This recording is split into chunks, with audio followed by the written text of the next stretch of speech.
अपने समय में मैंने यूनिवर्सिटी में बहुत समय नहीं बिताया था, तो यहाँ मैं आप सभी के साथ उसकी भरपाई कर रहा हूँ। और आप सब बहुत सौभाग्यशाली हैं कि आप देश के इतने महत्वपूर्ण संस्थान में हैं। आपका कैंपस बहुत शानदार है। और ये यूथ एंड ट्रुथ क्यों? ये कैसे शुरू हुआ? पिछले 36 सालों में ये लगातार होता रहा है। हजारों लोग मेरे पास आकर हमेशा कहते हैं, बहुत सारे लोग, सद्गुरु, जब मैं 20 साल का था तब आप कहाँ थे? आप अब आए हैं जब मैं 60 साल का हूं, अब मैं क्या करूं?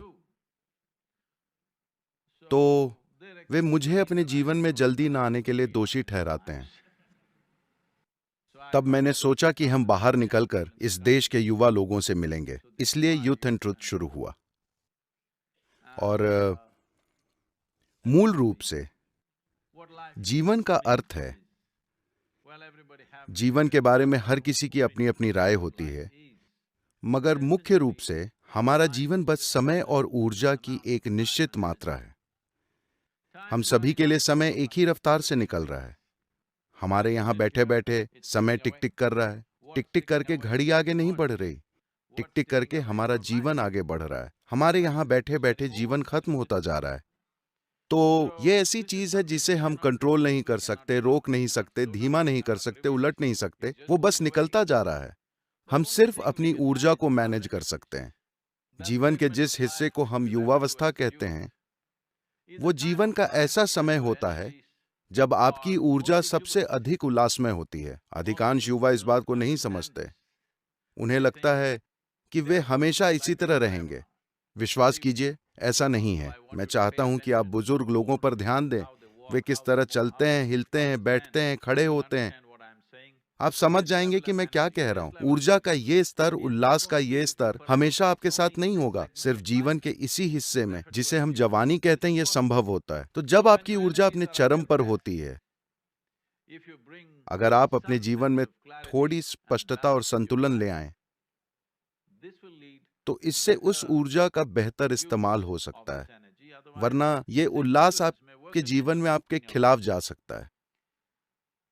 एक चीज जो मैं देख रहा हूं, देखिए, अगर हम एक महान समाज, एक महान देश या एक महान विश्व चाहते हैं,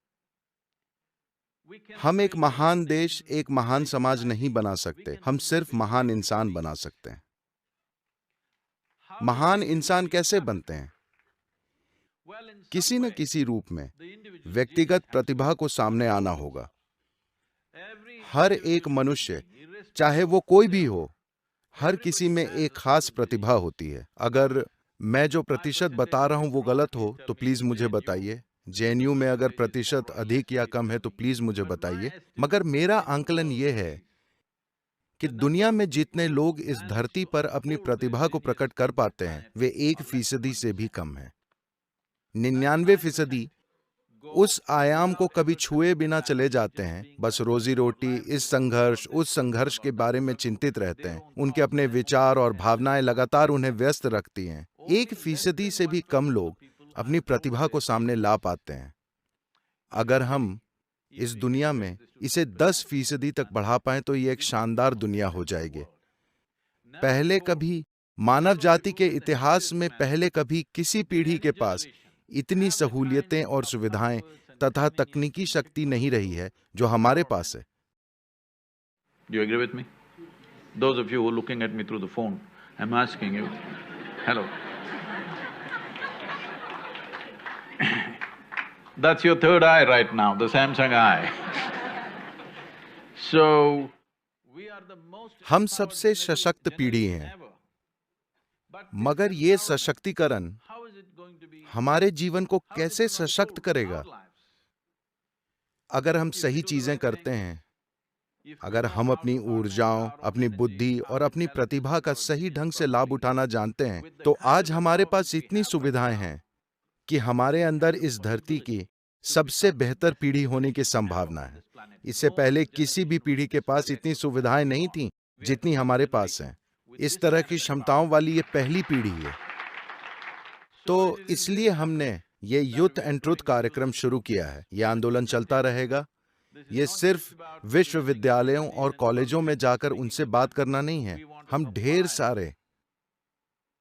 सारे सवाल जवाब इकट्ठा करना चाहते हैं, ताकि इस पीढ़ी और अगली पीढ़ी के पास जिस भी तरह के सवाल हों, उनके लिए कुछ समझदारी से भरे जवाब उपलब्ध हों। तो आज मैं आप तीनों से खुलकर कुछ भी पूछने के लिए कह रहा हूं, ठीक है?